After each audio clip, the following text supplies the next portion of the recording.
Hey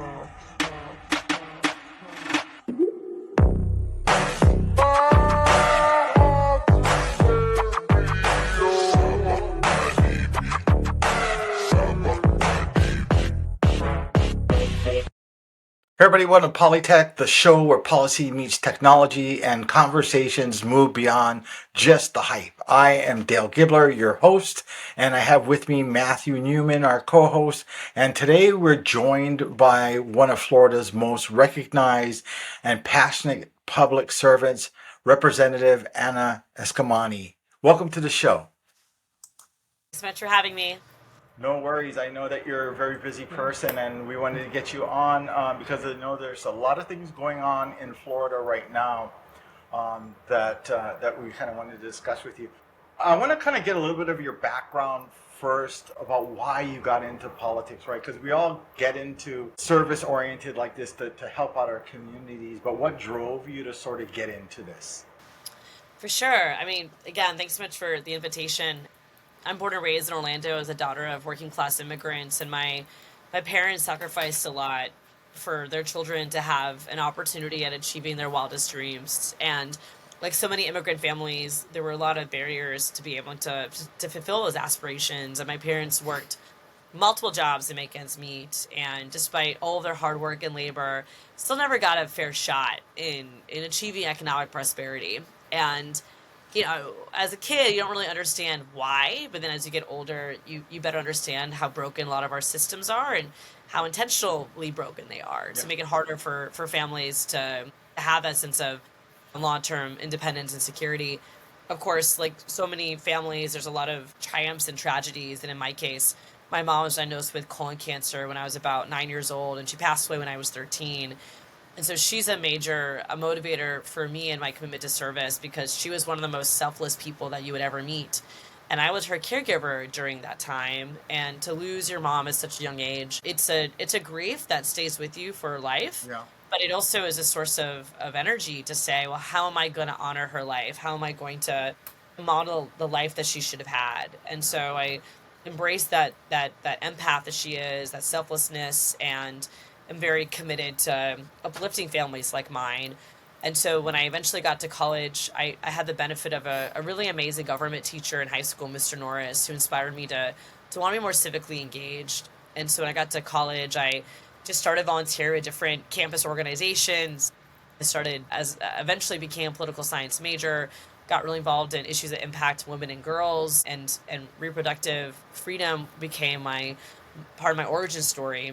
But even before getting involved in abortion rights and working on Planned Parenthood, on my college campus, I was working on issues like saving PBS, organizing around student debt issues, protecting bright futures. And then eventually, when I graduated, I started working at my local Planned Parenthood affiliate and became the senior director of public affairs and communications across 22 counties, managing a team of 6 and taking care of more than 40,000 patients, and going to the Capitol as an advocate, bringing my patients with me to share their personal experiences. And of course, that gave me a deep perspective on the legislature, and it motivated me to say, you know what, a lot of these lawmakers are super unqualified, and why don't I consider running one day? And then, Trump's first election was...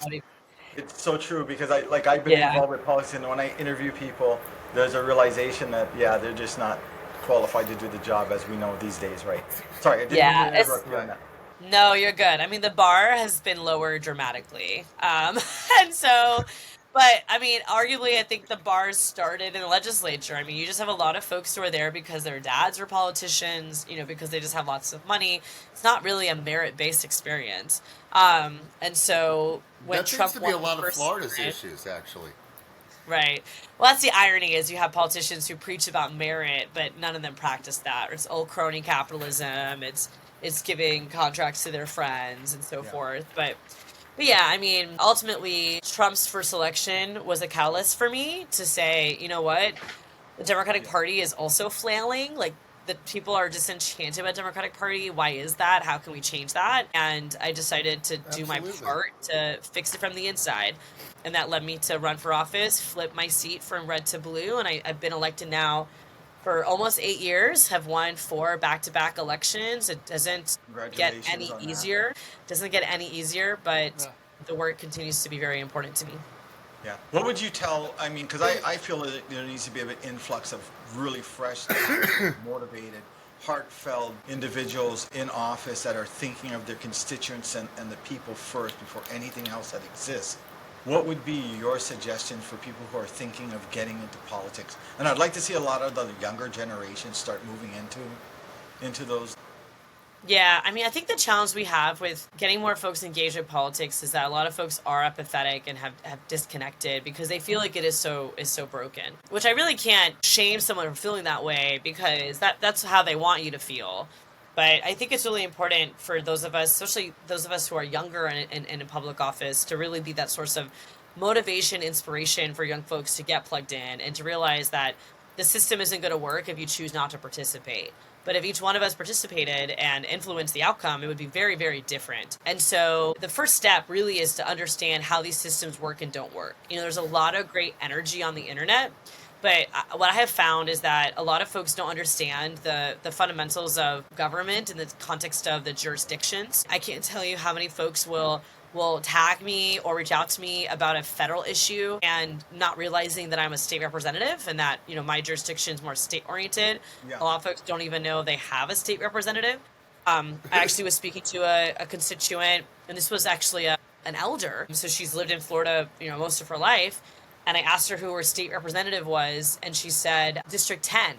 And I said, "Oh no, that's your member of Congress. You know, who's your state representative?" And I can't tell you how many times I have that exact conversation with someone, because folks have more knowledge of Congress, but not enough knowledge of the state reps. And so I take a responsibility in educating folks, because I can't just complain about it and, you know, expect people just to know. So I take it upon myself to really train folks on the layers of government.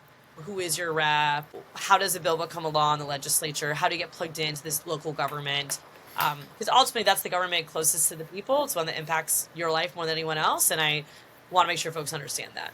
Yeah, and I think that's a valid point, because I hear the same thing too. Things that are happening out of control of the state level are falling on the representatives, and when the voting comes along, people are holding that against them when they really have no control over that at all. With that said, I wanted to ask you, really, what are the challenges you're seeing operating in a red state? When I worked for the state party, for the Florida Democratic Party, we always talked about flipping it, you know, and we missed that bounds so many different times for many different reasons.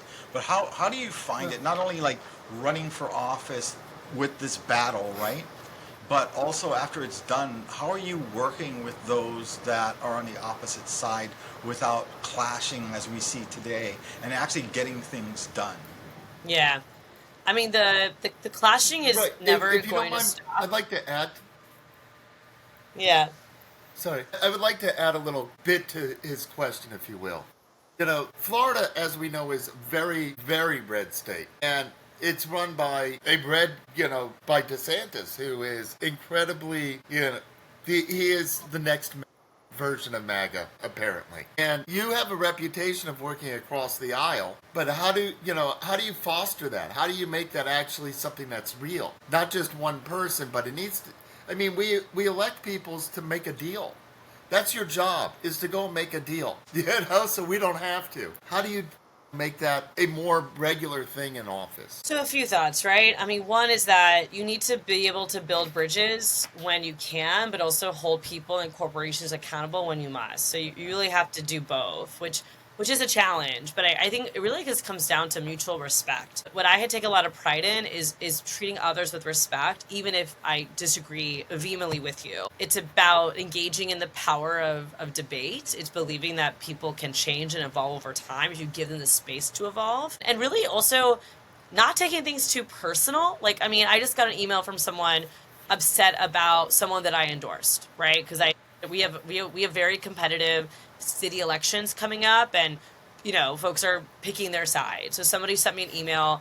It was very it was a long email about why they're upset with my endorsement. I appreciate that email, and I'm going to respond back in a respectful way. I'm going to explain why I made my decision.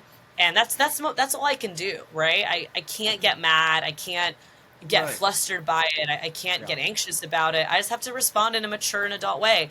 Now, that I would argue that And the we're fact that you lacking. respond says a lot.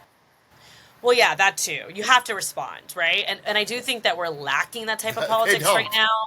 Like, and I think a lot of folks just don't want to respond. They don't want to engage. They just want to call you. I mean, look at the Trump administration, right? Like telling reporters your mom. I mean, it's just so disrespectful, and it's not conducive Look at to Hegseth. actual dialogue. Yeah, exactly, dialogue or debate. So I do think it's important to model the behavior that you want to be treated, while also still not taking any bullshit. Right? Like people also want a fighter. They want someone who's also going to point out the facts.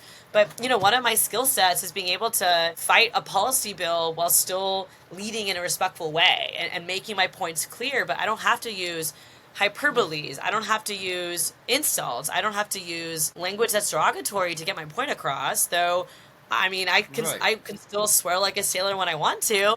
But I'm choosing on the House floor not to do that, right? Like I'm making an intentional decision to fight in a different type of There's an style. appropriate location. Right. Right. And to each their own. Like, again, I'm not going to judge how someone else approaches the policy battlefield, if you will. But I do think that good leaders are going to work in partnership with others to create bridges where you can, but also fight like hell when needed. And honestly, when you work in a caucus, everyone has a different role to play. So you're going to have the truth tellers, you're going to have the bridge builders, you're going to have the policy wonks, you're going to have the spokespeople. And all four of us, Right. we work together in unison to accomplish the same goal. So I think it's also about respecting everyone's lanes and being strategic. So to go back to your question, Dale, for young people wanting to get more plugged in, I think that the challenge we have is strategy. I think there's not enough strategy. There's not enough message discipline. I think everyone just speaks, from a place of good intentions, but they're not operating to always be persuasive to their audience. And so we lose people. We lose people. And sometimes code switching is what it takes to make a point. And, there might be terminology that turns off some people. I'm I will not use that terminology. Like if there's better words for me to Yeah. use to get my same point across, I am doing that. But not every person is. And that's the challenge I think is we just don't have message discipline. Definitely.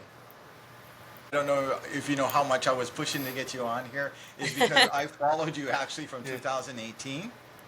Right. The reason I followed your career in politics is because I felt like you were the most consistent in what you offered and what you said and how you delivered it. And I want to mention, because I think this is a really great thing, is you have your PhD in public affairs, which is amazing, Right. along with all of your other achievements. And if we listen to you talk, you can reach across so many different spectrums. And I think that's Right. really appreciated. And we can hold you, from what I understand and when I listen, to the truth of what you say. Oh yeah, Because I mean you're honesty. actionable on that. Yeah, I mean honesty is, And is work too, right? Definitely. Yeah. And I really like the way what you said. I find one of my major issues, and I'm left leaning, obviously, but very left You are? actually. But yeah, there's a shocker. But anyways, one of my major problems with the Democratic message in general is its failure to communicate a lot of those ideas because they get stuck in terminology. For example, we have a lot of people, especially in this state where we have a fair amount of Latin people coming from socialist and communist countries, Cuba, Venezuela, things like that. We have people who hear the word socialist program, but yet the fire department's a socialist program. Nobody wants Right. to get rid of that. I mean, Right. but they hear Right. socialist and they get stuck on terminology and they say, oh, evil. Right. And changing the message by using different words makes a difference. Yeah, and just meeting folks where they're at, and that's okay. Like I think part of the challenge now, and to be clear, like I'm not preaching for people to be moderate Democrats. I mean, I think moderate Democrats have also lost the plot here because they keep advocating for corporatism, and the overwhelming majority of Floridians especially are wanting to challenge large corporations, whether it's utility companies like FPL, whether it's Sugar, Mosaic, the theme parks, hoteliers, like developers, like so many of the battles that we have in Florida where Democrats are effective and successful are along corporate lines, corporate accountability, stopping corporate exploitation. Right. I mean, look at big tech right now, right? So we can't be afraid to challenge large corporate actors who historically are also large political donors. So I'm not advocating on values or policy, because I do think that we need a champion policy that centers people over corporate greed. However, how we talk about it matters. And when we get lost in lexicon and we're just married to words that don't relate to the people that we're trying to serve, and if anything, it isolates them, it ostracizes them, and even pushes them out, then who are we trying to talk to? And I think that's the challenge. Like there's been a lot of strong showing at the No Kings rallies across the country. And there was some complaints that folks were expressing to me, and I was not a speaker at the Orlando one. I was there to support, but I was not a speaker. And there were complaints from folks to me that they didn't feel like the speakers reflected their values, because the speakers were using terminology and speaking to a lot of grievances that not every person could relate to. And so, when you're so committed to just appealing to like a digital online audience of like random handles, and you're not thinking about the real life human beings that are not politically engaged, that are just trying to survive day by day and have a lot of distrust in government, then again, that requires more strategy, more message discipline. It requires getting out of your comfort bubble and knocking on doors and getting yelled at sometimes at the doors, and just being a part of dialogue and conversations that are difficult. But that's the only way you win. Definitely.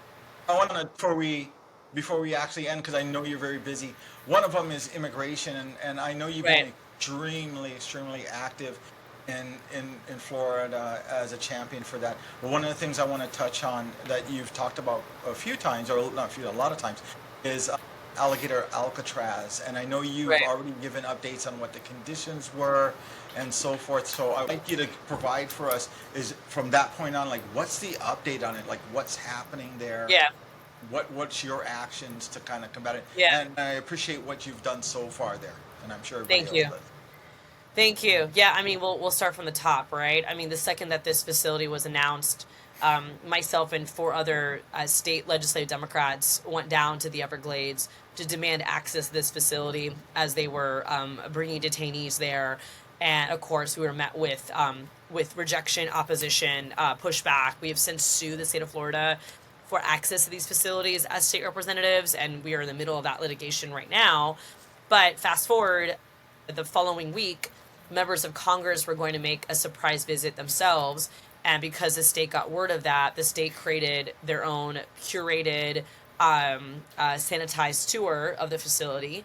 Sanitize men being in cages. There's just no way to do that. So I went on that tour and took meticulous notes and asked really hard questions to the exec director of FDM. We were not allowed to speak to detainees, but we of course saw detainees and the environment that they're in, and it is deeply inhumane. This is not an environment that is safe for anyone, let alone individuals that are lacking due process, overwhelmingly are not criminals, and have no clear path of exiting. I mean, basically operates like a black site, and that's kind of the goal, right? The Fed wants to create all these black sites that people just feel pressure to self-deport because they don't see another path out. With that said, I became a witness in another lawsuit, which is the main lawsuit filed by the Friends of the Everglades on environmental law, and spoke in court and all those things. And we actually got an injunction on the continuation of this facility, but the appellate court removed that injunction. So as of today, this facility is open. However, it seems to be severely underpopulated compared to before. We're not hearing as many calls from this facility compared to Baker. It seems like the state of Florida is bringing everyone to Baker County, which has a state prison that was converted to an immigration detention camp. So we are getting calls from Baker, similar concerns as it pertains to human rights violations and so forth. And so we're continuing the fight on all fronts. I mean, not just with these facilities, but in Know Your Rights education trainings and pushing local governments to not sign on to ICE agreements, in supporting mutual aid support programs. I mean, really trying to do our part to lift up the Wait, impacted communities and to protect our neighbors. Alligator Alcatraz is currently run by Florida's FEMA, right? By the Florida Department of Emergency Management, yes. Which is why we are demanding access, because it's technically a state facility. Now, of course, the state of Florida also tried to weaponize that in court by saying because they're a state facility, they don't have to follow federal environmental law, which is known as NEPA, the National Environmental Policy Act. The first judge disagreed with that, but the second appellate court said that because Florida had not applied for reimbursement, it was still a state facility, so they don't have to follow federal law. But what the court didn't know, which was on purpose, was that Florida had applied for reimbursements and intentionally did not tell the court that.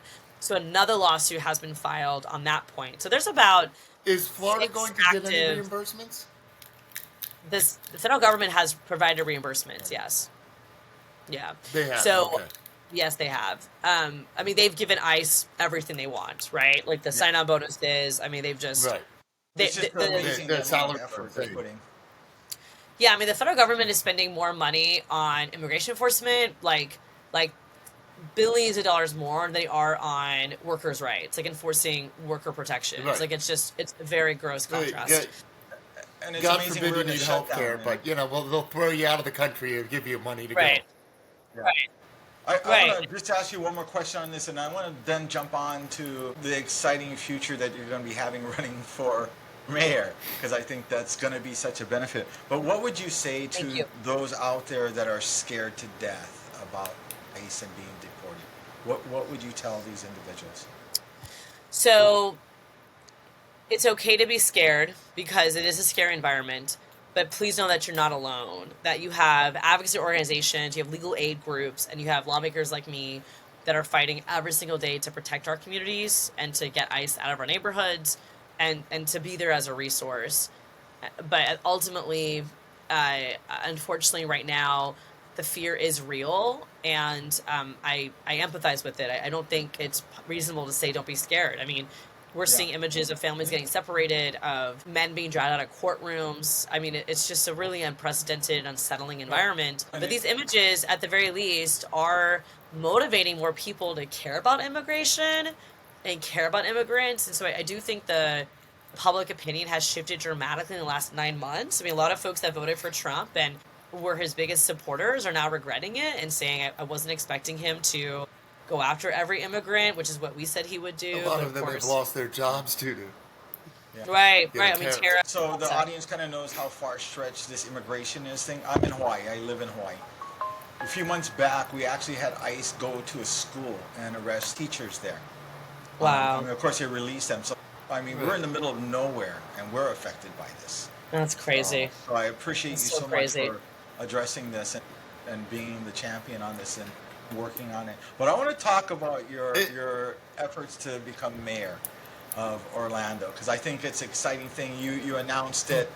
What drove you and what ran you to think about running for mayor there? What's the main things? Well, I've been thinking about running for mayor of the city of Orlando for a few years now. I actually had a conversation with Mayor Dyer, our current mayor, about it back in 2021. And for me, it's my hometown. It's a community that I'm proud to be born and raised in, and so I know the community's challenges and our potentials, and it's personal for me because not only do I have my own roots here, but I'm thinking about other families who are choosing to have a life in our city and who are struggling to afford it. And obviously being one of 120 lawmakers in the Florida House is an incredible honor and privilege.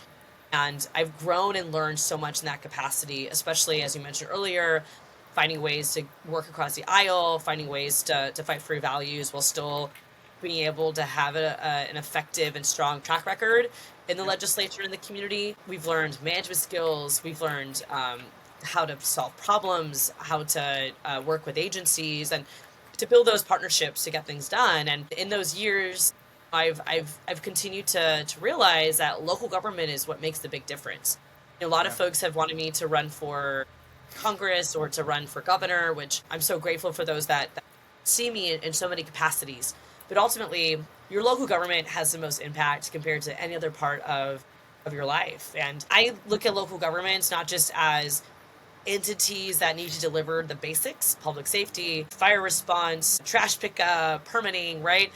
I look at local governments as running the trains on time, but why not build some new tracks? Why not also champion issues like universal childcare, public transportation? Look at these other elements as infrastructure and economic development tools, not just as social causes. And when I think about the fact that it's the first open mayor's race in 25 years for our city, the opportunity to continue on that Really? progress and expand upon it versus go back in time, the stakes are just way too high for people like me not to take it seriously, not to consider running.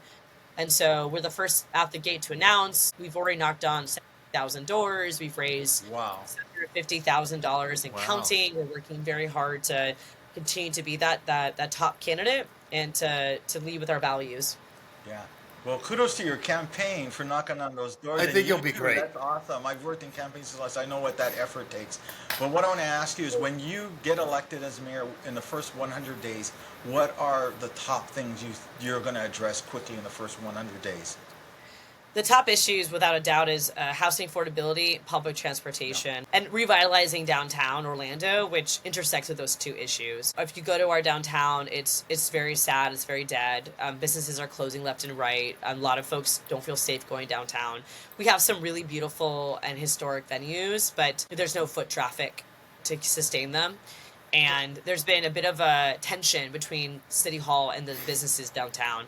And so those are my top priorities, but they reflect our constituents as well. We've been surveying constituents in 4 different languages, and these are the top issues that always rise for people as well, including public education, including environmental protection, including smart growth. But again, all those really come down to anti-poverty initiatives and really thinking through how do you ensure that people can live, work, and play in your city and also get from point A to point B safely. And that's where housing affordability and public transportation, smart growth, and urbanism come to mind. Nice. I think we just have one more question for you. No, And I know you're very busy, so I'm going to let you go and run your campaign and get things done in Florida. Matt, you want to give the last question? Actually, I know I had it up and I just lost it. Sorry. No worries. So I was looking at I've been actually following you on the news as well, and it looks like one of the things that I actually really love about what you're doing I do know. is that you're always in the light of things and letting people know what's going on. So you're very transparent, which I think is amazing. Right. And how do people get involved if they want to, follow your footsteps, if you will, and support you even, or find their own path? How do people, do this? What are the first steps, if you will? Yeah. Yeah, and I think, what I would like to refine on that is, how can the community out there get you elected? Right. What can they do, right? Right. For sure. I mean, on the transparency piece, it's really important to be accessible, to be responsive, and that's just the kind of person I am, and it's the kind of the official I've always wanted. I'm my biggest critic, and when I think about politicians that I have worked with before I was elected, I think about the parts I liked and didn't like, and so I try to model what I would want to see from my elected official. Ways to get involved. I mean, candidly, everyone should get involved with their local campaigns. I think if you care about the future of democracy, then you got to do something about it. And so volunteer on a campaign in your area, get involved with issues that you care about. There's so many immigrant rights organizations. There's so many animal rights organizations, civil rights organizations, reproductive rights, LGBTQ plus rights, whatever you care about, you can find a good outlet, especially here in Florida. And then if you want to learn more about us, you can just go to our website, florida.com or anafororlando.com. And we're also on social media with those same handles. And we have a volunteer newsletter that goes out every Sunday morning, and just a lot of great ways to get plugged into our team. Well, I want to thank you for being on the show and taking the time. Anything we can do to get you on the show in the future again, that'd be great, especially when you get closer to the race. And hopefully on the night when all the ballots are counted, that we get to hear really good news. I'm sure we will. Thank you so much for being on with us. We appreciate you. Thank you. I appreciate it. Thank you so much. Thank you both so much. Absolutely. Bring on. Thank you.